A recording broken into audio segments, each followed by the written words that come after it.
Louise avait toujours porté son adoption comme une seconde peau, une partie d'elle qu'elle ne pouvait ni cacher ni pleinement intégrer aux yeux de certains. Dans le cocon familial, l'amour de ses parents adoptifs était un soleil constant, une chaleur indéfectible qui avait nourri sa nature généreuse et son grand cœur. Pourtant, à l'ombre de cet amour, la relation avec sa sœur aînée, Charlotte, ressemblait davantage à un jardin où seules les épines semblaient prospérer.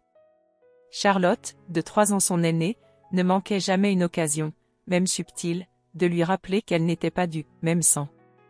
Ce fut donc avec une joie sincère, pure et dénuée de toute amertume, que Louise accueillit l'annonce des fiançailles de Charlotte. Sa sœur allait épouser Pierre, un jeune homme ambitieux qui semblait l'adorer. Louise imaginait déjà le bonheur de Charlotte, la beauté de la cérémonie, et une lueur d'espoir naissait en elle, peut-être cet événement marquerait-il un tournant, une occasion de resserrer des liens distendus. Elle se surprit à rêver d'un rôle, même modeste, dans les préparatifs, d'un partage complice qu'elle n'avait jamais vraiment connu avec sa sœur. Quelques jours plus tard, alors que Louise arrosait les géraniums sur le balcon de l'appartement familial, humant l'air frais du matin, Charlotte apparut, déjà vêtue d'une robe élégante, un air de triomphe sur le visage. Elle tenait à la main une ébauche de faire-part, ornée de dorures. « Alors, tu as l'air contente pour moi », lança Charlotte, plus comme une constatation que comme une question. « Bien sûr, Charlotte. »« C'est merveilleux », répondit Louise avec un sourire radieux. « Pierre est un homme charmant. Vous formerez un couple magnifique. Si tu as besoin d'aide pour quoi que ce soit. » Le sourire de Charlotte se glaça imperceptiblement. Elle fit un pas vers Louise, son regard se durcissant. « Écoute, Louise, il faut qu'on soit clair. Concernant le mariage. » Elle marqua une pause, savourant visiblement l'effet de ses prochains mots. « J'apprécierais que tu ne viennes pas. » Le choc fut si brutal que Louise crut d'abord avoir mal entendu. Le bourdonnement de la ville en contrebas sembla s'évanouir. « Que, quoi ?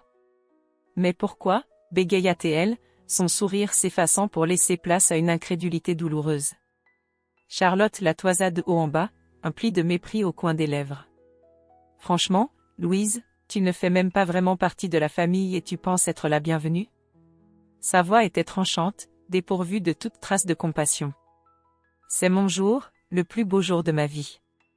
Et pour être honnête, je ne veux pas voir ton visage impur là-bas. Cela gâcherait tout. » Chaque mot était une gifle, une blessure qui s'enfonçait profondément dans le cœur de Louise. Impur ? Le mot résonnait dans sa tête, abject, cruel. Les larmes lui montèrent aux yeux, mais elle lutta pour ne pas les laisser couler devant sa sœur. Elle sentait le sol se dérober sous ses pieds. Comment Charlotte pouvait-elle être si inhumaine ? C'est mieux comme ça, tu comprends, conclut Charlotte, déjà détournant le regard, comme si la conversation était close et la réaction de Louise sans importance. Elle agita nonchalamment le faire-part. Ce sera une cérémonie magnifique. Très sélecte. Louise resta là, pétrifiée, le cœur en miettes. La joie pure qu'elle avait ressentie quelques instants plus tôt s'était transformée en une agonie sourde. Elle ne trouva rien à répondre. Que dire face à une telle haine ?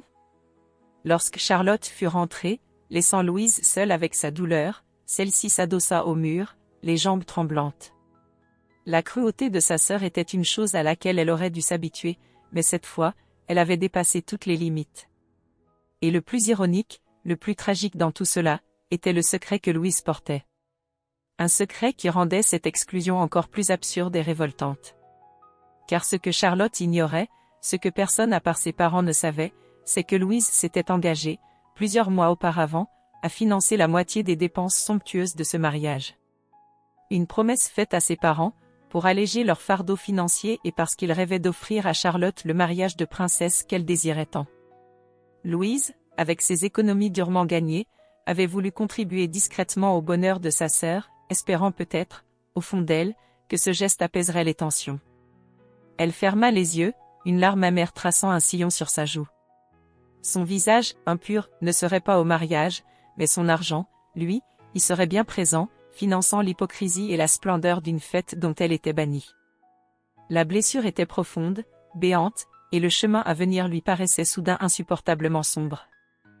Les jours qui suivirent la cruelle sentence de Charlotte s'étirèrent en une brume de chagrin et de révolte contenue. Louise accomplissait les gestes du quotidien comme une automate, un voile de tristesse permanent ternissant son regard habituellement lumineux. Le plus lourd fardeau restait invisible aux yeux du monde, son engagement financier. Assise devant son ordinateur tard dans la nuit, elle cliqua sur « Valider » pour un nouveau virement destiné à un traiteur extravagant choisi par Charlotte. Chaque euro versé était une épine de plus dans son cœur, un rappel cuisant de l'injustice. La colère grondait en elle, furieuse, mais une promesse est une promesse, surtout envers ses parents qu'elle aimait plus que tout et qui, elle le savait, se sentaient déjà si coupables et impuissants face à l'attitude de leur fille aînée. Les souvenirs affluaient, impitoyables. Elle se revit, à 10 ans, lors de l'anniversaire de Charlotte. Toutes les amies de sa sœur étaient là, parées de leurs plus belles robes. Louise, timide mais pleine d'espoir, avait voulu se joindre à leur jeu. « Non, pas toi », avait sifflé Charlotte, son visage d'enfant déjà capable d'une dureté surprenante. « Maman a dit que tu étais spécial, alors reste dans ton coin spécial. Tu n'es pas comme nous. » Ces mots, prononcés il y a si longtemps, résonnaient encore avec une clarté douloureuse, écho lointain au « visage impur » d'aujourd'hui. Mais il y avait aussi d'autres souvenirs, des parenthèses de lumière pure. Le visage doux de sa mère adoptive se penchant sur elle un soir où, après une nouvelle pique de Charlotte, Louise avait demandé en larmes pourquoi elle était différente. « Tu es différente parce que tu es doublement aimée, mon trésor », lui avait-elle murmuré en la berçant. « Choisie et chérie. Ne laisse jamais personne te faire douter de ta valeur. » Son père, avec sa force tranquille, lui construisant une cabane dans le jardin, leur refuge secret, où il lui racontait des histoires de terre lointaines, lui faisant sentir qu'elle appartenait à quelque chose de vaste et de merveilleux. C'était pour eux, pour cet amour indéfectible, qu'elle tenait bon, qu'elle honorait sa promesse, même si cela la rongeait de l'intérieur. Un après-midi, cherchant à fuir l'atmosphère pesante de la maison où les préparatifs du mariage devenaient le seul sujet de conversation, Louise se réfugia dans un petit café qu'elle aimait pour son calme. Elle s'installa à une table près de la fenêtre, un livre ouvert devant elle, sans vraiment lire. C'est alors qu'un homme, qui venait de renverser maladroitement son propre café à la table voisine, se tourna vers elle avec un sourire contrit et charmant. « Toutes mes excuses si je vous ai éclaboussé. Je suis terriblement gauche aujourd'hui. » Il s'appelait Gabriel. Architecte, comme il le lui apprit rapidement, avec des yeux vifs et un air bienveillant qui la désarmèrent. Ils engagèrent la conversation, d'abord timidement, puis avec une facilité surprenante. Louise ne parla pas de son exclusion du mariage, encore moins de son arrangement financier. Mais Gabriel, avec une intuition rare, sembla percevoir la mélancolie qui l'enveloppait. « Vous avez l'air de porter le monde sur vos épaules », lui dit-il doucement, sans la juger. Mais même Atlas a besoin de souffler parfois. Pour la première fois depuis des jours, Louise sentit un véritable sourire étirer ses lèvres. La présence de Gabriel était comme un baume inattendu sur une plaie à vif. Ils parlèrent de tout et de rien, de leur passion, de leurs rêves. Quand elle quitta le café, une infime lueur d'espoir s'était rallumée en elle. Mais la réalité la rattrapait vite. Le soir même, elle entendit ses parents discuter à voix basse dans le salon. Sa mère semblait préoccupée. Charlotte veut absolument ses compositions florales hors de prix. Celles avec les orchidées rares. Je ne sais pas comment nous allons faire. Le cœur de Louise se serra. Ces orchidées, elle savait exactement combien elles coûtaient. Une partie de son prochain virement leur serait consacrée. La solitude de son secret lui pesa alors plus lourdement que jamais, tandis que les échos des préparatifs fastueux du mariage de sa sœur continuaient de la hanter, la laissant seule face à sa douleur et à sa générosité bafouée. Les semaines s'égrenaient, et avec elles, les exigences de Charlotte enflaient comme une montgolfière sur le point d'exploser.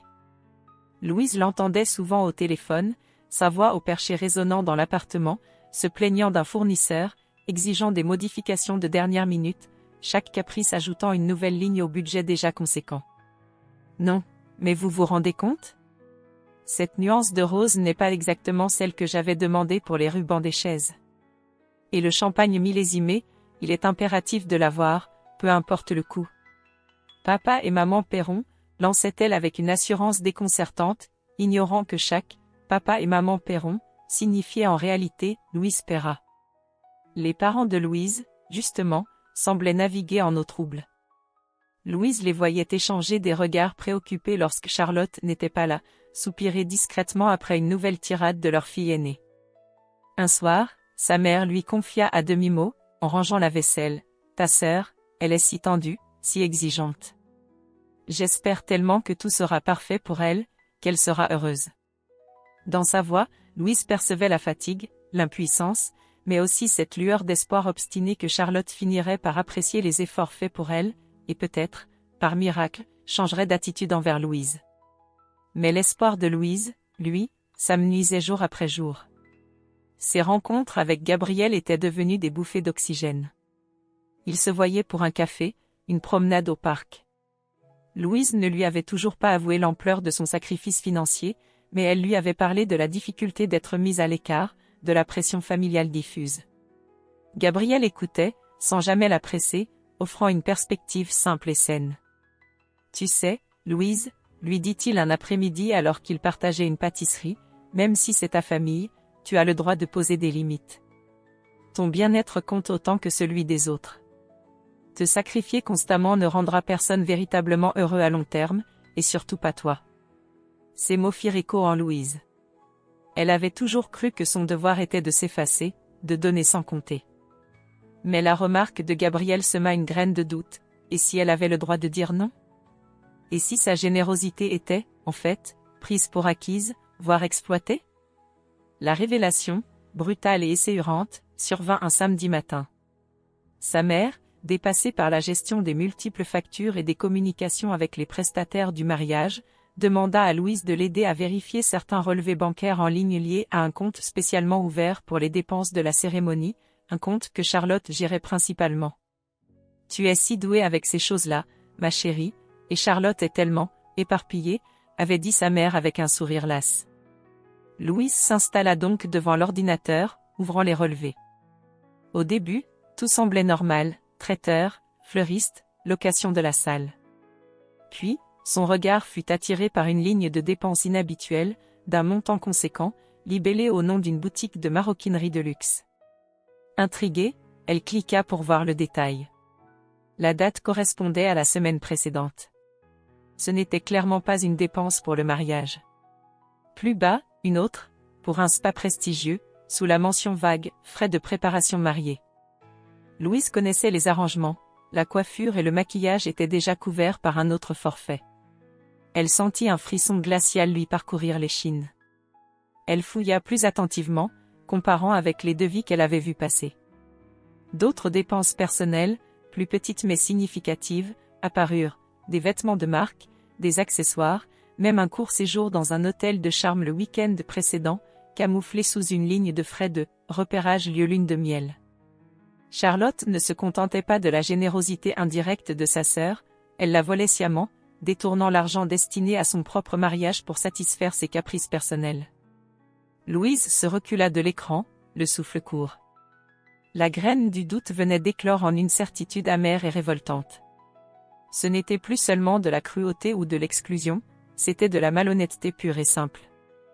Une colère froide, qu'elle n'avait jamais ressentie auparavant, monta en elle, balayant la tristesse et la résignation. Les mots de Gabriel sur le respect de soi résonnèrent avec une force nouvelle. Elle avait été aveugle, trop désireuse de paix familiale. Mais il y avait des limites, et Charlotte venait de les franchir allègrement. La douleur était toujours là, mais elle était désormais teintée d'une détermination nouvelle. Elle ne savait pas encore comment, ni quand, mais une chose était sûre, elle n'allait plus subir en silence. La colère froide qui avait envahi Louise après sa découverte ne la quitta plus. Elle se mua en une détermination tranquille, méthodique.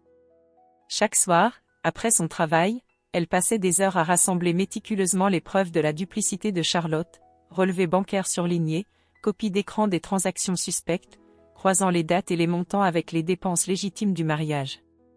Ce n'était pas une quête de vengeance qui l'animait, mais un besoin impérieux de vérité. Elle ne voulait pas gâcher le mariage de sa sœur, cette fête que ses parents désiraient tant, mais elle ne pouvait plus tolérer que l'hypocrisie règne en maître, financée par sa propre générosité bafouée.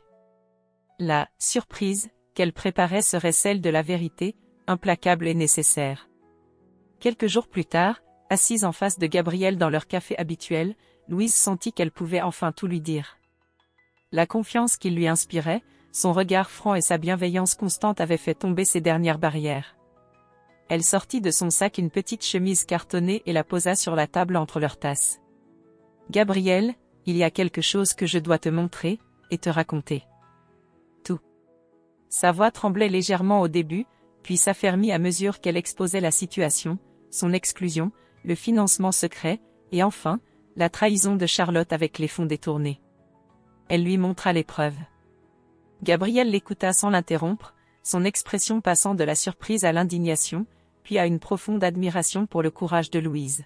« C'est inimaginable, souffla-t-il enfin, secouant la tête. La cruauté de ta sœur est une chose, mais cette malhonnêteté. Et toi, au milieu de tout ça, tu as continué à payer. Tu as une force incroyable, Louise. » Il posa sa main sur la sienne, un geste de soutien qui réchauffa le cœur de Louise. « Que comptes-tu faire ? » « Je veux que la vérité soit dite, » répondit Louise avec calme. « Pas par moi, directement. Pas pour créer un scandale public le jour J. Mais mes parents, ils doivent savoir, et ils doivent agir. C'est aussi leur honneur qui est en jeu. » La confrontation avec ses parents fut l'une des épreuves les plus difficiles. Elle choisit un soir où Charlotte était sortie. Assis dans le salon, elle leur présenta les mêmes preuves qu'à Gabriel. Le choc fut immense.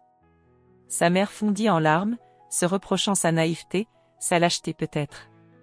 Son père, d'abord silencieux, le visage fermé, laissa éclater une colère sourde contre Charlotte, puis une immense tristesse. « Comment a-t-elle pu, après tout ce que tu as fait pour elle, en secret ?» murmura sa mère, anéantie. « Je ne vous demande pas d'annuler le mariage, » dit Louise, la voix ferme malgré l'émotion. « Mais je ne peux plus être complice de ce mensonge. Charlotte doit savoir que nous savons.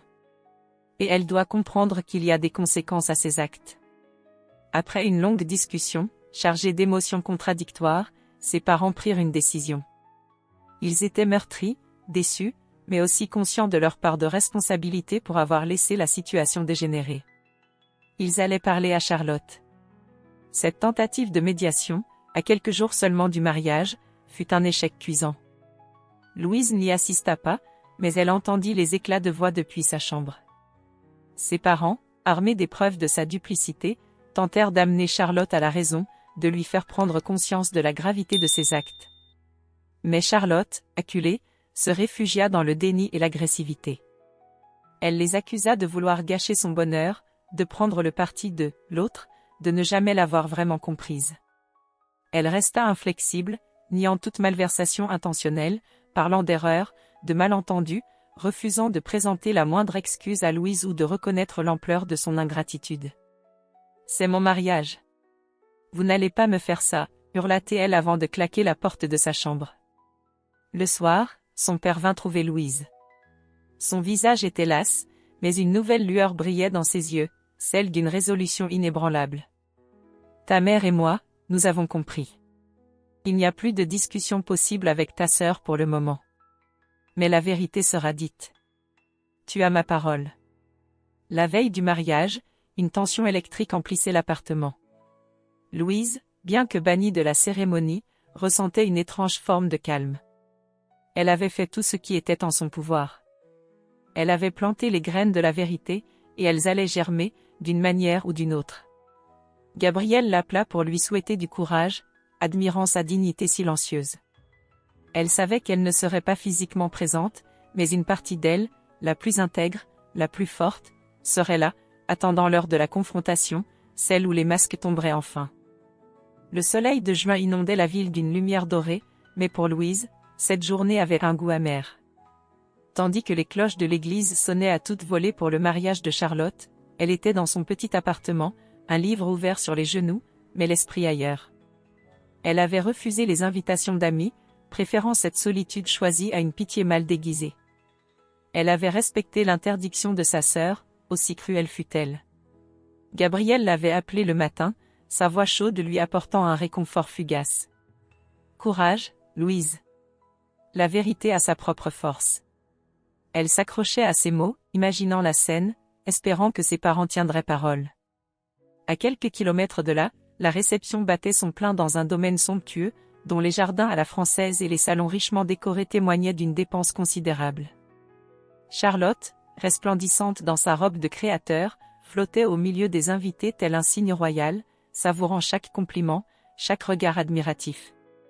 Pierre, son époux depuis quelques heures à peine, la couvait d'un regard amoureux, fier de cette femme éblouissante.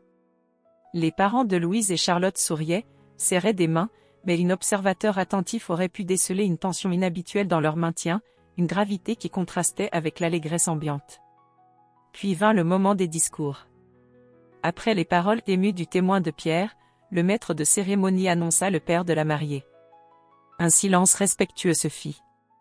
Le père de Louise s'avança lentement vers le micro, une simple feuille de papier à la main, son visage habituellement jovial empreint d'une solennité qui intrigua l'assemblée. Charlotte lui sourit, attendant les éloges habituels. Il commença d'une voix claire, légèrement tremblante au début. « Chers amis, chère famille, quel bonheur de vous voir tous réunis pour célébrer l'union de ma fille, Charlotte, avec Pierre. » Il marqua une pause, son regard balayant la salle avant de se fixer sur sa fille aînée. Un mariage est un moment de joie, de promesse, mais aussi de vérité. Et aujourd'hui, il y a une vérité que je dois partager avec vous, une vérité qui rend cette magnifique célébration possible. Un froncement de sourcils apparut sur le visage de Charlotte. Pierre semblait perplexe. Le père continua, sa voix gagnant en assurance. Ce mariage fastueux, ces fleurs magnifiques, ce repas délicat, tout cela est le fruit de beaucoup d'efforts, certes. Mais il est aussi, et je pèse mes mots, en très grande partie le fruit de la générosité immense, discrète et du sacrifice financier de mon autre fille, ma fille cadette, Louise. Un murmure parcourut l'assemblée. Tous les regards convergèrent vers Charlotte, dont le sourire s'était figé. Oui, Louise, reprit son père, le ton ferme, celle-là même à qui l'on a refusé le simple bonheur d'être parmi nous aujourd'hui, non par son choix, mais par une décision que je peine encore à comprendre et que je regrette amèrement. Il leva la feuille qu'il tenait. Pour que nul n'en ignore, et parce que la reconnaissance est une vertu cardinale, sachez que la moitié des dépenses que vous voyez ici ont été couvertes par son travail acharné, par son amour pour cette famille. Un geste d'une noblesse rare, surtout face à l'ingratitude. La stupeur fut totale. Charlotte devint livide. Son visage radieux se décomposa, passant de l'incompréhension à une incrédulité horrifiée, puis à une honte cuisante alors qu'elle sentait des centaines d'yeux se poser sur elle. Elle voulut parler, protester, mais aucun son ne sortit de sa gorge. L'humiliation était publique, brutale. Les invités chuchotaient, certains avec indignation, d'autres avec une pitié teintée de mépris pour Charlotte. Pierre, à ses côtés, la dévisageait comme s'il la voyait pour la première fois, un masque de choc et de profond désarroi sur le visage. Le champagne semblait soudain avoir perdu toute sa saveur. Le père de Louise conclut, sa voix chargée d'une émotion contenue mais puissante. « J'espère que cette vérité permettra à chacun de mesurer la véritable valeur des cœurs. Merci. » Il reposa le micro, laissant derrière lui un silence assourdissant, uniquement troublé par le cliquetis d'un verre qui tombait et se brisait sur le marbre, écho parfait de l'illusion qui venait de voler en éclats. Charlotte restait là, pétrifiée, le faste de son mariage transformé en un pilori doré. L'onde de choc de la révélation paternelle se propagea dans la salle de réception avec la rapidité d'un incendie. Le silence initial, lourd et stupéfait, laissa place à un brouhaha confus. Des groupes d'invités se formèrent, chuchotant avec animation, les regards oscillant entre la table d'honneur désertée par des parents visiblement ébranlés, et Charlotte, figée, le teint cireux, son mari Pierre la fixant avec une expression indéchiffrable. Certains, amis proches de la famille et conscients des tensions passées, affichaient une mine navrée mais peu surprise, d'autres, plus éloignés, semblaient outrés par ce déballage public, tandis qu'une poignée d'alliés de Charlotte tentait maladroitement de minimiser l'incident, parlant d'un malentendu regrettable. La fête, si brillamment commencée, venait de sombrer dans un malaise palpable. Dans un petit salon attenant, loin des regards indiscrets où les organisateurs tentaient de maintenir une façade de normalité, la confrontation éclata avec violence. Charlotte, retrouvant enfin l'usage de la parole, se tourna vers ses parents, les yeux lançant des éclairs. « Comment avez-vous pu ? Comment avez-vous osé me faire ça ? Gâcher mon mariage, m'humilier devant tout le monde. Sa voix était stridente, au bord de l'hystérie.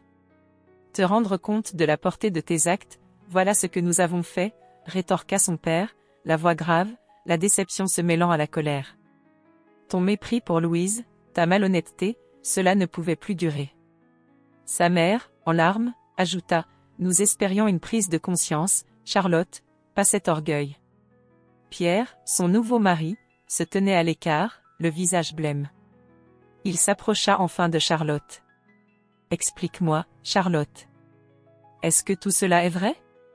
L'argent, ton interdiction à Louise, cette cruauté dont ton père a parlé? Je ne comprends pas. La femme que j'ai épousée. Acculée, dépouillée de son arrogance, Charlotte craqua. Les larmes de rage et d'humiliation coulaient sur son maquillage parfait. Et dans un torrent de paroles amères, la vérité profonde, la racine de sa haine, jaillit enfin, laide et brute. Elle. Toujours elle, sanglota-t-elle, désignant une Louise absente. Depuis qu'elle est arrivée dans cette famille, elle a tout eu. Votre attention, vos louanges, votre admiration. Elle réussissait tout sans effort, l'enfant adoptée parfaite pendant que moi, votre propre fille, je devais me battre pour exister à vos yeux. Vous l'avez toujours préférée, avouez-le. Elle m'a tout volé, même ma place. Son impureté, c'était la mienne que je voyais en elle, la jalousie qui me rongeait. Pendant ce temps, dans son appartement, Louise recevait un appel de son père. La voix fatiguée mais ferme, il lui raconta ce qui s'était passé, le discours, la stupeur de Charlotte, sans omettre la confession finale de sa sœur dont il venait d'être le témoin atterré. Louise écouta, le cœur battant. Un tourbillon d'émotions la submergea, une pointe de justification, oui, la vérité avait éclaté. Mais aussi une immense tristesse face à ce déballage, à la douleur de ses parents, et même, curieusement, une once de pitié pour la détresse pathétique de Charlotte. Surtout, un sentiment nouveau émergeait, une légèreté, comme si un poids invisible venait de lui être retiré des épaules. Gabriel, arrivé peu après l'appel, la trouva pensive.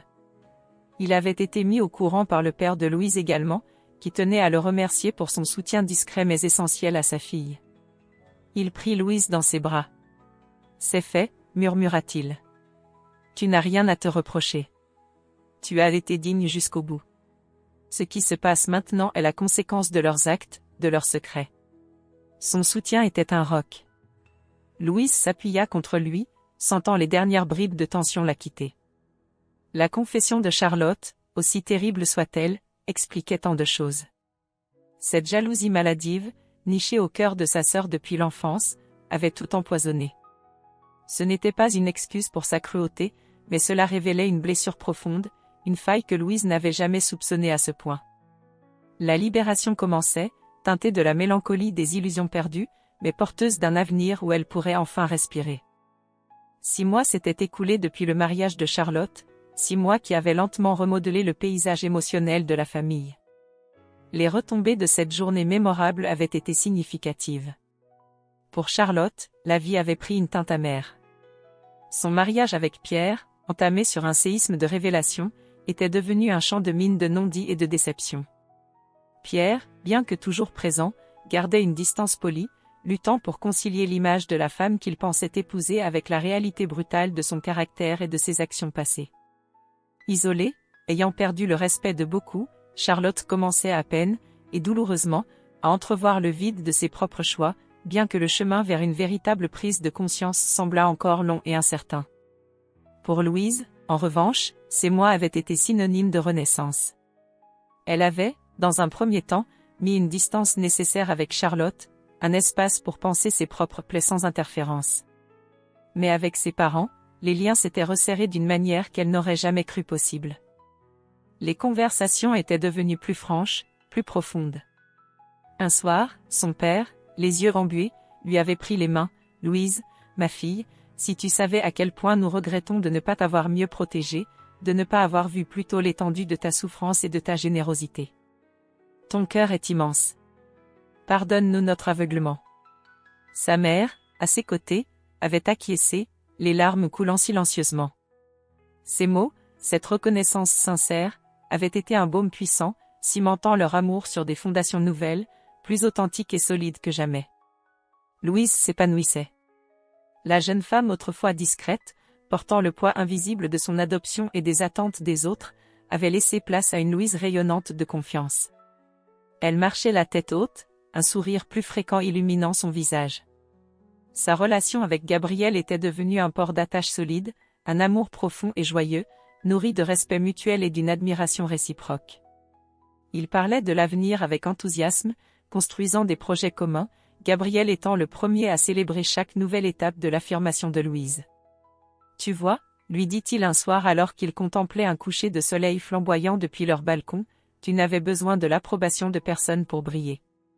Ta lumière vient de l'intérieur. » Louise sourit, serrant sa main. Elle comprenait enfin, au plus profond de son être, que sa valeur ne dépendait ni de son sang, ni de l'acceptation de sa sœur, ni du regard des autres.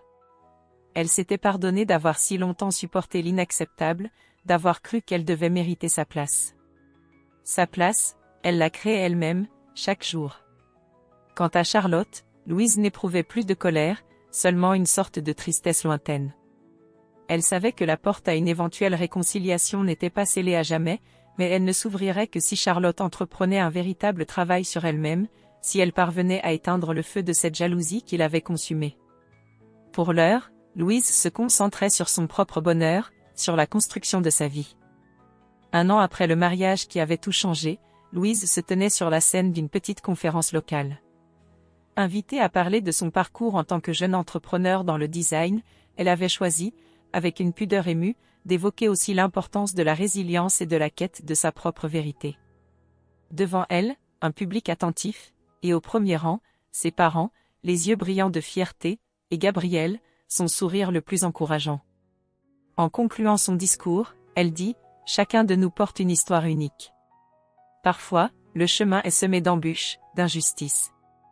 Mais la plus grande de nos victoires, c'est de ne jamais laisser personne d'autre que nous-mêmes définir notre valeur, ni écrire les chapitres de notre vie. C'est de trouver la force de transformer nos blessures en sagesse, et de choisir, chaque jour, la lumière. » Un tonnerre d'applaudissements l'accueillit. En descendant de scène, rejoignant Gabriel qui l'attendait les bras ouverts, Louise sut qu'elle avait trouvé sa voie. Ce n'était pas seulement une question de paix retrouvée ou de bonheur personnel. C'était la certitude éclatante d'être enfin, et pleinement, elle-même, une femme forte, aimée, et libre.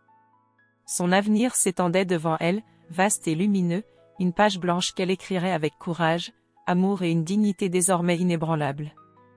C'était cela, sa véritable, sa plus délimbrante victoire.